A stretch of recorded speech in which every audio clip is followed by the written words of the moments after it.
Baiklah, sekarang kita akan menjelaskan kasus dari 21 hidroksilase defisiensi. Nah, di sini kasusnya yaitu seorang anak laki-laki usia 4 tahun, keluhan utama yaitu tumbuh rambut pubis, riwayat atau petunjuk klinis yaitu baru-baru ini mengalami percepatan pertumbuhan sekarang lebih tinggi daripada kakaknya yang berusia 5 tahun. Guru prasekolah menyadari adanya bau badan setelah ia berlari atau bermain. Pertumbuhannya itu tinggi badan persentil ke 95 untuk usia, berat badan persentil ke 80. Pelvisnya pertumbuhan jarang rambut panjang berpigmen di pangkal penis, yaitu kedua adalah rambut berpigmen jarang di kedua aksila atau ketiak, testis rasa bilateral dan juga tampak normal. Kasus yaitu laboratorium yaitu kadar serum 17 hidroksiprogesteron tinggi, testosteron tinggi. Pertanyaan yaitu manakah dari berikut ini yang paling mungkin ditemukan pada pasien ini, yaitu A.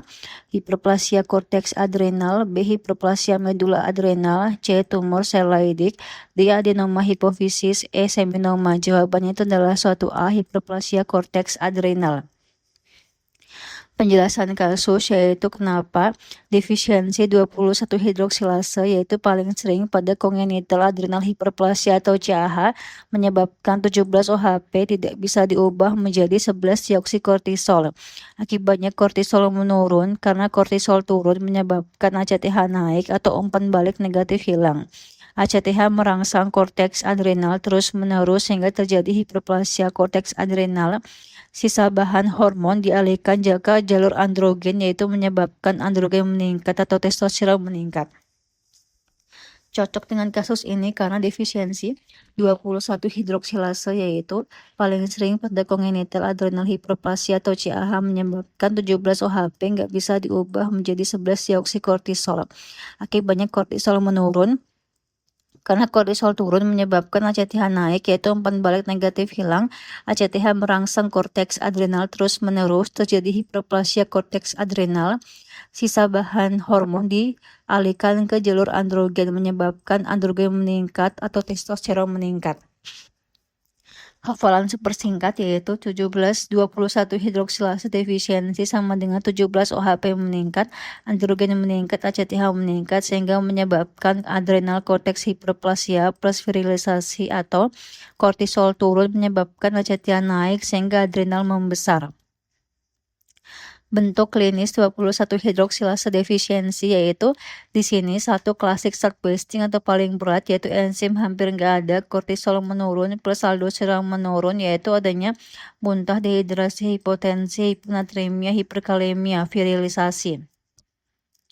Dua adalah klasik non-cell wasting atau simple virilizing yaitu masih ada sedikit aktivitas enzim, kemudian juga aldosteron cukup menyebabkan gak ada cell wasting dan juga virilisasi dini pertumbuhan cepat. Tiga yaitu non-klasik atau late onset lebih ringan yaitu gejala muncul lebih besar, remaja atau dewasa, hirsutisme, jerawat, haid tidak teratur, infertilitas, pubertas dini ringan. Kenapa pilihan lain salah, plus kapan pilihan itu bisa benar? Yaitu A. Adrenal medulari hiperplasia. Kenapa salah? Ini mengenai medula adrenal bukan korteks adrenal. Medula ini menghasilkan katekolamin atau epinefrin atau norepinefrin bukan androgen. Gejala khas yaitu hipertensi, berdebar, berkeringat, sakit kepala. Tidak menjelaskan 17 OHP tinggi dan juga virilisasi. Kapan pilihan ini benar yaitu bisa pasien dengan seperti fiokromositoma, hipertensi episodik, palpitasi, diaforesis atau keringat banyak, sakit kepala bisa terkait MEN2.